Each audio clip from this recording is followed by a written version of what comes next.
We back at him again, man. When they thought it was finna end, thank y'all for riding with me. Well, you know you forever locked in with your boy, Stories with V. At this time, family, y'all know what I need y'all to do for us, man. Like, share, comment, and I repeat, smash that subscribe button, y'all. We are on the road to 100,000 subscribers. If you new to the platform, welcome. Y'all know the motto, man. Kick back, relax. I got the rest of the show from here. AV Mob, let's get him, let's go. What's up, Mob? We back at him again, man. Kicking it off from the top, story number one. Fight night one. So boom, as we all know, man, one of the legendary guys is gloving up tonight. Javante Tank Davis. Salute to the home team bringing that thing back tonight. You already know what it is. Jump in the comments, let me know what y'all feel. But boom, if you know anything, man, Tank done had a couple of fights. So now everywhere Tank go, the home team coming. We back in this play. We support them. It's a no-brainer. So boom, the thing about that is sometimes in-house or in-city beef can travel to the road. Now, the way that it's supposed to go is when we not on home turf, we moving as one. But sometimes certain people can't put their little pride to the side. So, boom, we got these two dudes for real, and these is well-known guys in the city. They got a little rap beef going on. They got a personal beef going on. Shit then escalated it and got into the streets. But now, it's certain people being bored into the beef because collateral damage. All right, you rock with me, you rock with him. Now, motherfuckers got to choose sides, whatever the case may be. So, boom. These two guys, for real, like I told you, they well-known rappers in the city. They ends up going on the road, and the wicked and wild part is, I believe Tank fighting at the Barclays Center tonight. The same incident that I'm telling y'all about now was at the Barclays Center when he first come out. So, boom, everybody go up there, the whole city up there, everybody having the ball. So now, somehow, some way, they ends up spotting each other inside the fight, inside the boxing fight. So now, when they spot each other, of course, now everybody making a move, they putting their play together. But mind you, the whole city know what's going on now. Just imagine this. We from a small city. So everybody that was even able to scrape up the money, now you got two different type of bracket of dudes. You got guys and females that actually are going to the fight.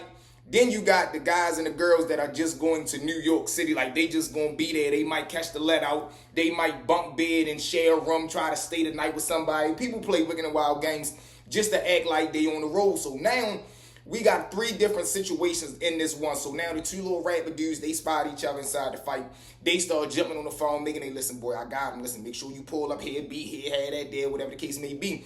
Now the other side, he doing the same thing. But these two dudes, they like night and day. One of them is strictly on gangster time. He not playing. He known for violence. He tapping your head tap, outstanding member. Then you got the other side, he an outstanding member, but he more so flashy, fly. He more so about his paper, slick little maneuver type guy. You get what I'm saying? So, boom.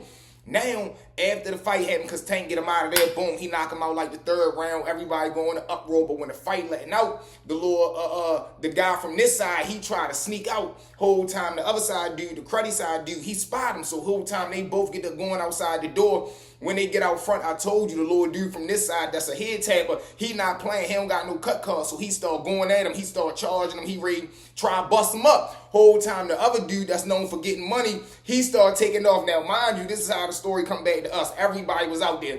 They say he started taking off running. So now the other little dude, mind you, one of these guys is like kind of tall. The other dude, he's small for real, but I'm telling you, he vicious. Whole time, he said, man, get your bitch ass back here. Man, you's a duck, man. Look at your chump ass running. So after he get to chasing him down for real, the other little dude get to getting out of there.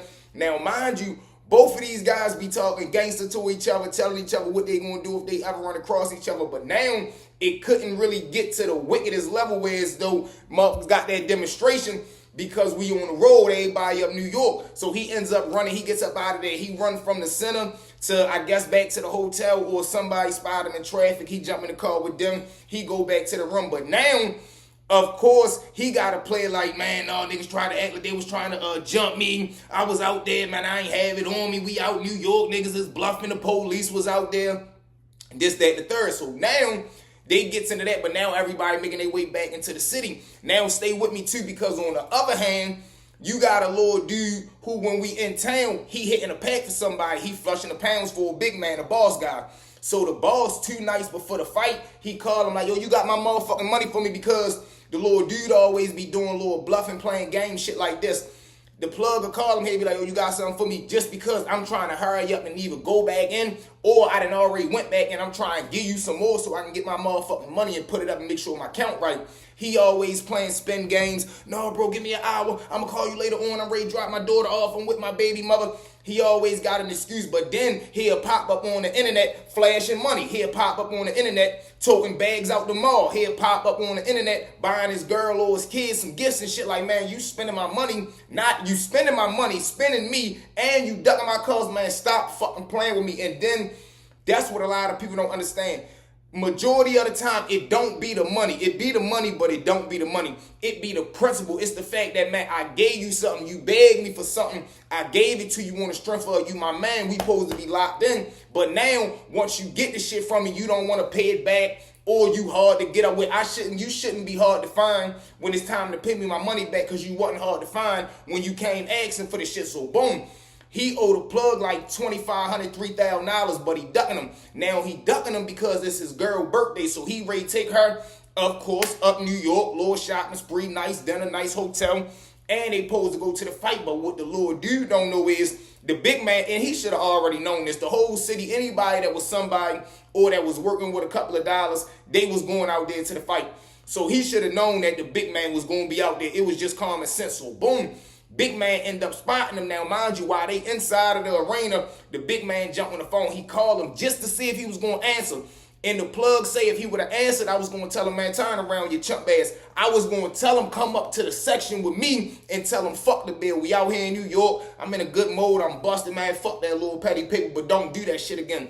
Whole time the little dude don't answer, and he watching him. He watch him grab his phone out of his pocket, look at it, and brush the call off like, man, fuck you. Put the phone back in his pocket. So now the big man like, all right, that's a bet. Say less. He don't cause a scene out in New York. Now, mind you, bouncing back to the first scene, everybody making their way back to the city. And it's the word had already hit the internet. Man, such and such chase such and such around New York. Yo's a duck. And then the other dudes, they going at it on the internet. Man, when niggas get back in town, you already know what time it is now. It's really on let's see who chasing who.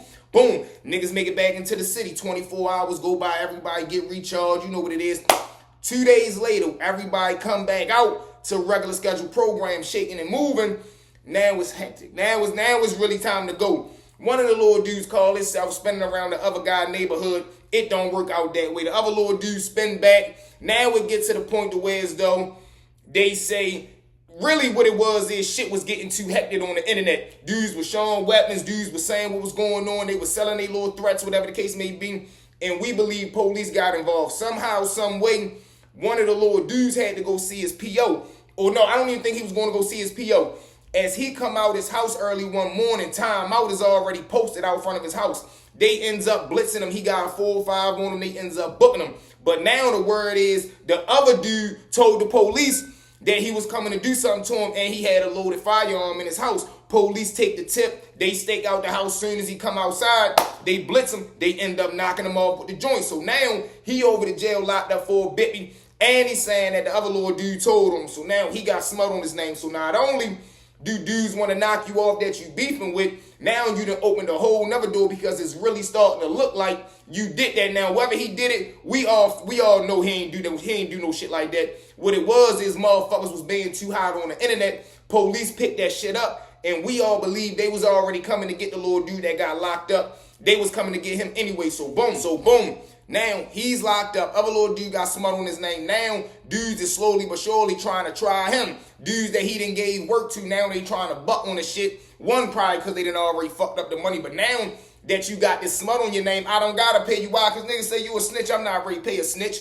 Even though just 24 hours ago, that was your big homie. That was your man. That was your OG. Whatever the case may be. So he goes through his own problems for real. He ends up having a couple little attempts on his own little situation.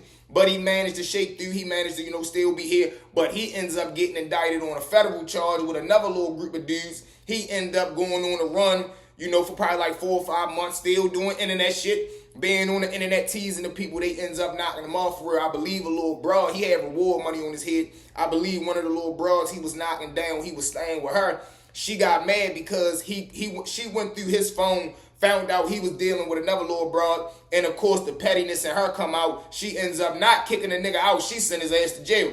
He ends up getting booked, so now he doing his time right now. The other little dude who got locked up for the joint, he served like 5 years. He ended up coming home, got booked again, but he an elite member, outstanding guy, made man, ain't no smut on his name, good dude, you feel what I'm saying? But that was history books for the city. So now bouncing back to the other little dude. He gets back in town. He's still not answering the connect phone call, and he ain't reached out and called to connect back. So boom, now when they get back in the city, it's quite simple. The big man, pay one of his little hitters, man, knock yo off. Not even 48 hours later. Soon as the city get up back and running those 2 days after that niggas got back from New York, he ends up getting that belt put to his ass. What is he doing? He ends up leaving. When we get back that morning, he wake up, take a little broad that he rocking with. He takes her to the breakfast spot. Whole time, little nigga end up spotting him. As he coming out, dude jump out the car, broad daylight. And this is the wicked and wild shit.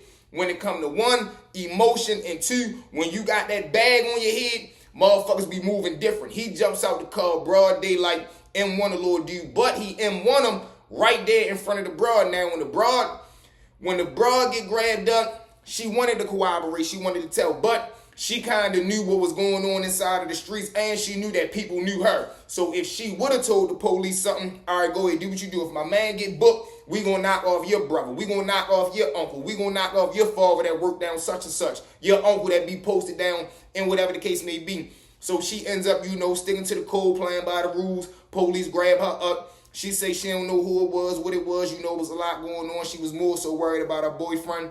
1, 2, 3. Whole time, they ends up getting him right there. They rush him down, shock trauma. He don't pull through, but all that for bluffing. And the wicked and wildest part is, all he had to do was answer the phone when they was out to fight, and the boss man was going to clear the bill. But the fact of you disrespecting me, and I'm around a group of people that know you owe me money, and I'm calling you, and everybody else watch you dig in your pocket, look at my phone call, say fuck me, and put it back in your pocket, and you up here spending my money.